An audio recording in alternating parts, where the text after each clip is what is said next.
बिस्मिल्लाहिर्रहमानिर्रहीम अस्सलाम वालेकुम। आप सब लोग कैसे हैं? अल्लाह का शुक्र है मैं भी ठीक ठाक। और जी सबके लिए दुआ करती हूँ कि अल्लाह पाक आप सबको ठीक रखे, अच्छी सेहत और तंदुरुस्ती के साथ ज़िंदगी दे। और कोई भी किसी की बीमारी परेशानी हो, छोटी सी भी तकलीफ़ हो, तो अल्लाह पाक उसको अपने करम से दूर कर दे। आमीन सुम्मा आमीन। तो जी सबके लिए जो है ना हर वक्त ही अच्छी अच्छी दुआ करनी चाहिए। क्या पता कौन से टाइम में किसकी दुआ लग जाए। और सबके लिए अच्छा सोचना चाहिए, अल्लाह पाक आपके साथ भी अच्छा करेगा। तो जी मेरे पास कमेंट्स आ रही थी कि आंटी रेशे वाले शामी कबाब जो है ना उसकी रेसिपी बताएं। तो इससे पहले भी मैंने काफ़ी दफ़ा बता चुकी हूँ, मगर आज जो है ना मैं बना रही हूँ यहाँ पर 2.5 kg जो है ना बीफ का गोश्त है। और रेशे वाले कबाब जो है ना वो ऐसे बनते हैं कि उसमें गोश्त जो होता है ना ज़्यादा होता है और दाल बहुत कम डलती है। और थोड़ी मोटी मोटी जो है ना बोटियाँ लेनी पड़ती हैं ताकि रेशा जो है ना अच्छा बने। अच्छा, जहाँ पे मैंने तकरीबन 2.5 किलो गोश्त है बीफ का, वो मैंने धोकर और उसके अंदर जो है ना मैंने पानी डाल दिया इतना कि ये गल जाए। और उसके अंदर मैंने नमक डाला है तकरीबन 2 टेबल स्पून के करीब। और एक बड़ी प्याज मैंने जो है ना छील कर उसको काट ली। और एक पूरे लहसुन का जो पोती होती है ना वो भी मैंने लहसुन छील के रख लिया। तो अभी मैं धोने के लिए जो है ना अभी पानी से इसको धो रही हूँ। और धोने के बाद में फिर जो है ना इसमें डालूँगी ताकि कोई किरकिराहट ना आ जाए, क्योंकि लहसुन को छीलते में ना उसमें जो ऊपर से थोड़ी मिट्टी वगैरह लगी होती है, तो एहतियात करना चाहिए। तो यहाँ पे मैंने प्याज और लहसुन डाला है इसके अंदर। और थोड़ा सा जैसे मैंने लहसुन बचा लिया, तो साथ में जो है ना हम इसमें गरम मसाले डालेंगे। तो जी थोड़ा एहतियात से और मोहब्बत से पकाना पड़ता है, तो तभी आपकी कोई भी चीज़ है ना बहुत ही अच्छे से बनेगी। तो जब भी कहते हैं ना कि माँ के हाथ में जायका होता है, क्योंकि माँ बड़े जो है ना मोहब्बत से बनाती है। यहाँ पर जी मैं डाल रही हूँ साबुत धनिया। तो साबुत धनिया जो है ना यहाँ पर आप 2.5 किलो अगर आप बना रहे हैं बीफ का या मटन का, तो उसमें तकरीबन 3 टेबल स्पून आप डाल दें। और यहाँ पर मैं जो है ना डाल रही हूँ इसके अंदर हल्दी 2 चम्मच डाल रही हूँ, क्योंकि हल्दी से ना अच्छा सा कलर आ जाता है, यानी पकने के बाद बीफ जो है ना थोड़ा सा उसका रंग ब्लैक हो जाता है। और यहाँ पे मैंने जो पिसा हुआ धनिया है वो 2 चम्मच डाला है इसके अंदर। और जी अब जो है ना हम इसके अंदर साबुत मसाले डालेंगे। तो साबुत गरम मसाले में जो है तमाम हम मसाले जाएंगे इसके अंदर, जवत्री और जायफल के अलावा। तो यहाँ पर जी मैं डाल रही हूँ इसके अंदर काली मिर्च डालेंगे हम 1 चम्मच, यानी बड़ा वाला चम्मच जो होता है वो। और बड़ी इलायची तकरीबन 4 अदद डाल रही हूँ इसके अंदर। दालचीनी के टुकड़े डाल देंगे हम 3 से 4 अदद। और लौंगे जो हैं वो 1 चम्मच डाल देंगे। तो जी ये गरम मसाला इसके अंदर जो है ना हमें इतना ही डालना है।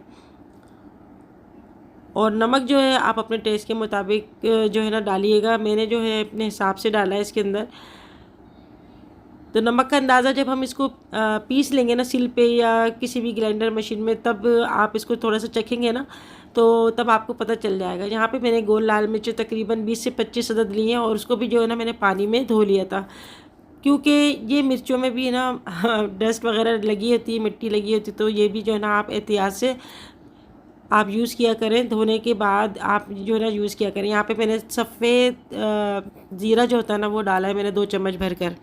तो जी हमें गोश्त को है ना इतना पकाना है कि गोश्त जो है ना वो अध गला सा हो जाए। तो अभी जो है ना बड़ी तेज़ आंधी आई थी, तो मैं अभी बाहर आई देखने के लिए, क्योंकि दरख्तों की और हवा की आवाज़ आ रही थी। तो यहाँ पर देखें कितनी तेज़ आंधी हो रही है, और सुबह से जो है ना हब्स हो रहा था, बादल भी हो रहे हैं, शायद बारिश आ जाए। तो बच्चे सब जो है ना निकल गए खेलने के लिए। सारा कचरा जोड़ के ना हमारे घर की तरफ ही आ गया, साइड पे जहाँ हवा का रुख होता है वहाँ ही आता है।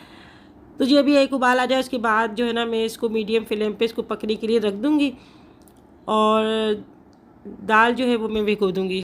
तो जी यहाँ पे मैं दिखा रही हूँ चिल्तन प्योर का hand and foot glowing scrub है। बहुत ही अच्छा है, बहुत ही सॉफ्ट है। अच्छा, ज़्यादातर मैंने स्क्रब ऐसे देखे हैं जो मतलब स्क्रब करने से ना आपकी स्किन भी छिल जाती है। बहुत ही सॉफ्ट स्क्रब है। अच्छा, जब भी आप किचन का काम करें, जैसे बर्तन वगैरह धोने के बाद, तो हाथ ऐसे रूखे हो जाते हैं, खुरदुरे से हो जाते हैं, और स्किन भी जो है ना आपकी जगह जगह से ऐसी कटी कटी सी जाती है। तो बस हल्का सा लेकर आप इसको हाथों पे जो है ना हल्का सा मसाज करें। और कभी ऐसा होता है कि हम मिर्ची काट रहे होते हैं तो हमारे हाथों में भी मिर्ची लग जाती है, तो आप बस इसको मसाज करें और हाथ धो लें। आप खुद देखेंगे आपके हाथ सारा दिन बिल्कुल सॉफ्ट रहेंगे। और मैंने तो उसको जो है ना यूज़ किया, मुझे बहुत अच्छा लगा। तो अगर आपको ये मंगवाना है hand and food glowing scrub, तो आप मंगवा सकते हैं। इसका लिंक मैं डिस्क्रिप्शन में दे दूँगी। अच्छा, इसको लगाने से आपके हाथ पाँव जो है ना वो सॉफ्ट भी होंगे और कलर भी आपका जो है ना फेयर होगा। और ज़्यादातर हमारे जो लेडीज़ के हाथ है ना वो बर्तन वगैरह धोने के बाद बहुत ज़्यादा ख़राब हो जाते हैं, स्किन भी जो है ना बहुत ज़्यादा डैमेज हो जाती है। तो इंशाल्लाह जो है ना आपकी स्किन को भी जो है ना ये अच्छा करेगा। उसके बाद अभी बस थोड़ी सी बूंदाबांदी हुई, आंधी आई थी पहले, तो अभी मौसम तो बहुत अच्छा हो गया माशाल्लाह। और सर की नमाज़ पढ़ने के बाद मैं भी पढ़ रही हूँ दुरूद शरीफ। अम्बर बुला रही हुई छत के ऊपर। तो ऐसे ही होता है जब मौसम अच्छा होता है ना तो सभी अपनी छतों के ऊपर चले आते हैं, गैलरियों में आ जाते हैं। वैसे तो आना होता नहीं छत के ऊपर ना गैलरियों में, तो बस अल्लाह की कुदरत के नज़ारे देखने के लिए, यानी कितना प्यारा आसमान हो रहा है, तो वो देखने के लिए ऊपर चले आते हैं। तो अभी मैं जा रही हूँ मैं अभी जा रही हूँ दुरूद शरीफ पढ़ने के लिए। तो ये मेरा रोज़ का ही मामूल होता है। और अगर मैं जैसे नहीं पढ़ती ना दुरूद शरीफ तो फिर मुझे ना सुकून नहीं मिलता, अजीब सी मुझे चिड़चिड़ाहटपन आ जाती है। तो एक जो टाइम होता है बस मेरा टाइम ये असर से लेके मगरिब तक का ना जो टाइम है ना बहुत ही अच्छा, बहुत ही फजीलत वाला टाइम होता है ये, क्योंकि दिन जा रहा होता है और फरिश्ते जो है ना शाम की तैयारी कर रहे होते हैं, यानी रात का जो है ना तो सबकी अपनी अपनी ड्यूटी है। तो अभी माशाल्लाह से जो दिन जा रहा होता है और रात आ रही होती है ना, तो दिन और रात मिल रहे होते हैं। तो ये टाइम होता है सर से मगरिब का। तो ये इस टाइम में बोलते हैं ना कि छोटे बच्चे को बाहर नहीं लेके जाओ। ये बड़ों की बातें बिल्कुल अच्छी होती है मगर बाज़ लोग नहीं मानते, इस वजह से कि कोई हवा कैसी होती है, कोई हवा कैसी होती है। दोनों वक्त, यानी दोनों वक्त मिलते हुए ना कहते हैं कि दहलीज पे नहीं बैठो और बाहर नहीं जाओ, यानी मगरिब के टाइम पे ना। और इस टाइम पे जो है ना दुआ कबूल होती है। तो बस सबके लिए मैं ये दुआ करती हूँ अल्लाह पाक बस सबको अपने हिफ्ज़ मान में रखे और ये बारिश जो है अल्लाह पाक खैर बरकत की लेकर आए। क्योंकि कुछ ऐसे घर भी होते हैं जहाँ जिनकी छतें टपक रही होती है, जहाँ पे बेचारे परेशान होते हैं और लकड़ियों पे पकाते हैं। तो अपनी लकड़ियाँ जो है ना उठा उठा के छिपा छिपा के रखते हैं। अपनी जान से ज़्यादा वो लकड़ियों की हिफाजत करते हैं कि भाई गीली हो जाएंगी तो फिर हम कैसे पकाएंगे, हमारे बच्चे कैसे खाना खाएंगे। कोई से भी आप दुरूद पाक पढ़े, अगर तमाम से एक एहतराम से पढ़ेंगे ना आप तो उसके ज़्यादा फजीलत होती है। कोई भी चीज़ आप पढ़ते हैं दिल से पढ़ते हैं, कितनी आप उसको तवज्जो से पढ़ रहे हैं तो उस बात पर ही है कि पढ़ने वाले का जो है ना ध्यान कितना ज़्यादा है इस पर। तो बस कोई भी आप पढ़ें ना, कोई भी चीज़ कुरान पाक है तो तवज्जो से पढ़ें। बादल बोल रहे हैं, अल्लाह रहम करे। ये बादल बोलते हैं ना मुझे बस डर लगता है मुझे।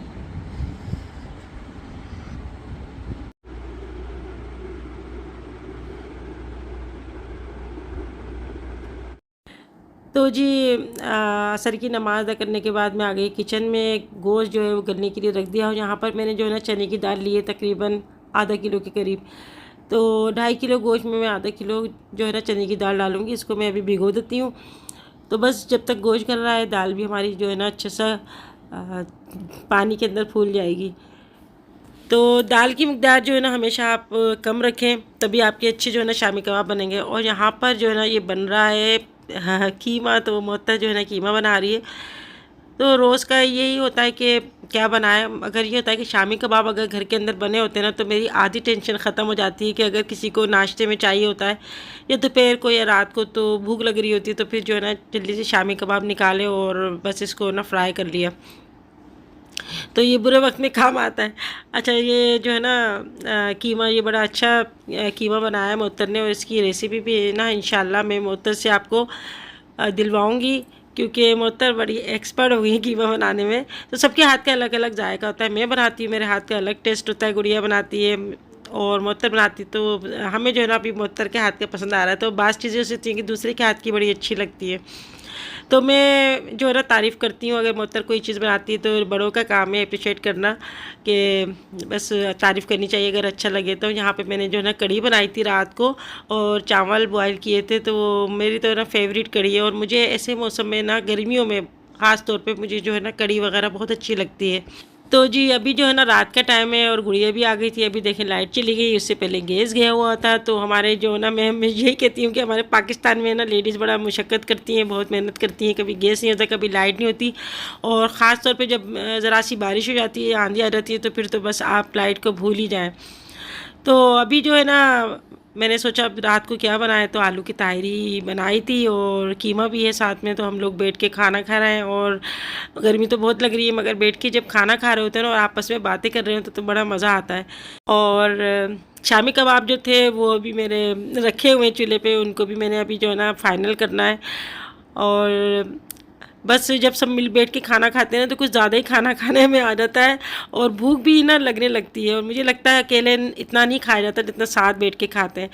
तो जी यहाँ पर जो है ना दाल का पानी खुश्क हो गया था, और अब जो है ना लाइट आई, तो उसके बाद मैंने सोचा फिर जल्दी से जो है ना इसको फाइनल कर दूं, क्योंकि गर्मी भी बहुत ज़्यादा है। अगर मैं रखे रहूँगी इसको तो फिर ये रखा ही रहेगा, और फिर ठंडा होने के बाद है ना इतनी आसानी से नहीं पिसता। तो इनकी बोटियाँ मैंने निकाली थी, जो हड्डियाँ वगैरह थी ना वो मैंने अलग कर लिया, ताकि पीसने में जो है ना हड्डियाँ ना आ जाए। तो सिल पे जो है ना ये बड़ा अच्छा पिसता है।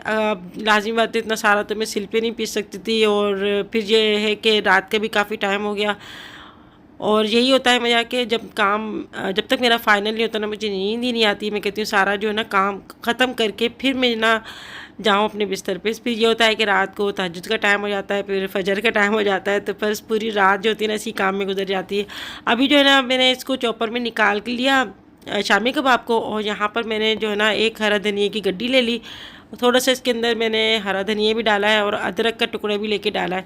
अच्छा, इससे ये होता है कि पुदीना वगैरह डालते हैं ना, इससे तो पुदीना ज़रूर डालना चाहिए। पुदीना जो है ना वो डाइजेस्ट का काम करता है, और क्योंकि ये बीफ है तो डालना ज़रूरी है। अदरक भी ज़्यादा डालनी चाहिए, लहसुन भी मैं काफ़ी ज़्यादा डालती हूँ, क्योंकि मुझे लहसुन और अदरक जो है ना मुझे इसका टेस्ट अच्छा लगता है, और डालना भी चाहिए, ताकि जो है ना ये आपको नुकसान तो नहीं करता, ये फ़ायदा ही करता है। तो अभी जो है ना ये थोड़ा थोड़ा मैं इसको यानी मोटा मोटा सा इसको मैं चॉप कर रही हूँ। और आप लोग पूछते हैं ये कौन सा चॉपर है, तो ये मेरा बहुत पुराना चॉपर है, माशाल्लाह माशाल्लाह मेरे बड़े काम आता है। साथ में बर्तन भी धुलते जा रहे हैं, किचन की सफाई भी होती जा रही है, और अभी मैंने जो है ना सारा मसाला हरा मसाला निकाल कर इसको मैं हाथों से अच्छा सा मिक्स कर रही हूँ, और हाथ मेरे बार बार धुलते रहते हैं। इसी वजह से मेरी स्किन जो है ना वो हो जाती है, ड्राई हो जाती है। इसी वजह से मैं लगाती हूँ ये चिल्तन प्योर की जो है ना फूड एंड स्क्रब क्रीम जो है, ग्लोइंग क्रीम, तो ये बड़ी अच्छी होती है, हाथ फ़ौरन सॉफ्ट हो जाते हैं। तो यहाँ पर बस मैं रात को भी बैठी हुई थी, और ऊपर ले आई थी अपने कमरे में, क्योंकि नीचे गर्मी बहुत हो रही थी। तो मैं यहाँ पर जो है ना कोफ्ते से बना के पहले रख रही हूँ, ताकि जल्दी से फिर मेरा इस तरह से प्रेस करके, और फिर मैं तमाम जो मसाले के ना शामी कबाब बना के फ्रीज़र में रख दूँ। तो जी कोई भी काम करें आप ज़िम्मेदारी से करें, और आपने काम कोई शुरू किया है तो फिर उसको जो है ना पूरा ख़त्म करने के बाद ही आप जो है ना फारिग हों। क्योंकि अगर मैं ऐसी रख देती ना, लाइट भी ऐसी जा रही है, और फिर कबाब जो है ना वो फिर मज़ा नहीं आता। दिन में फिर सैकड़ों काम होते हैं, यानी खाने पकाने के अलावा, यानी घर की डस्टिंग है, कपड़े हैं और कोई मेहमान भी आ जाता है। तो ये जो है ना फ़ौरन से कबाब निकाले और फ्राई कर लेते हैं। अच्छा, आप जो है ना ज़रूर बनाइएगा, और देखिए कलर भी कितना अच्छा आया है इसका, गोल्डन सा कलर। तो चीज़ माशाल्लाह से अब सारे कबाब बना लिए, और ये हमारे काफ़ी सारे बन चुके हैं। अब इसको फ्रीज़ करूँगी, इसके बाद जो है ना मैं हल्का सा इसको छुरी से ज़रा सा मैं टच करूँगी ना तो ये निकल जाएंगे। अभी जो है मैं आपको फ्राई करके भी मैं ना दिखा रही हूँ। तो यहाँ पर मोहता जो है ना फ्राई कर रही है अंडा लगा के। आप चाहें तो बग़ैर अंडे की भी है ना फ्राई कर सकते हैं, मगर अंडे से तो थोड़ी फिनिशिंग आ जाती है और ख़ूबसूरत लगते हैं। और पुलाव के साथ तो ये बस बेस्ट ही लगते हैं। कोई से भी मटन पुलाव या चिकन पुलाव या फिर बीफ पुलाव, उसके साथ जो है ना कबाब का तो बड़ा अच्छा जोड़ होता है। तो मैं तो जो है ना जब भी पुलाव बनाती हूँ तो ख़ास तौर पे जो है ना शामी कबाब ज़रूर मैं फ्राई करती हूँ। तो यहाँ पे अभी एक तरफ से जो है ना सीख रहे हैं, और बस अभी जो है ना ये सुबह का टाइम है, क्योंकि दूसरे दिन जो है ना हमने फ्राई करके मैं आपको दिखा रही हूँ। दूसरे दिन हमने फ्राई करे थे, उस वक्त तो मैंने फ्रीज़ करके रख दिए थे। और बस जी ये है हमारे शामी कबाब की रेसिपी। और जिन लोगों ने कहा था उनकी मैंने फरमाइश पूरी कर दी। उम्मीद है आप लोगों को समझ में आ गई होगी और पसंद भी आई होगी। आप ज़रूर ट्राई करिएगा, मुझे बताइएगा कि आपको ये रेशे वाले शामी कबाब की रेसिपी कैसी लगी। और इसी तरह इससे फ्राई करिएगा अंडे लगा के, तो देखिए खूबसूरत भी लगेंगे। और इसमें जो ना आप सलाद के जो पत्ते होते हैं वो रखें, और खीरे प्याज वगैरह सब कुछ रख के चटनी और टमाटर केचप जो है उसके साथ बहुत ही अच्छे लगते हैं। और नाश्ते में तो ये बहुत ही अच्छे लगते हैं पराठे के साथ। और जी आज की वीडियो कैसी लगी मुझे ज़रूर बताइएगा। अपना बहुत ज़्यादा ख्याल रखिएगा और मेरी दुआएं सबके लिए कि अल्लाह पाक, जो ये बारिश हो रही है कुछ मुझे हादसे ऐसे सुनने में आते हैं तो बहुत दुख होता है, बहुत तकलीफ़ होती है। अल्लाह पाक सबको अपने ज़ुबान में रखे। और जी ये है रेशे वाले शामी कबाब, मैं आपको दिखा रही हूँ कि इस तरह से बनते हैं।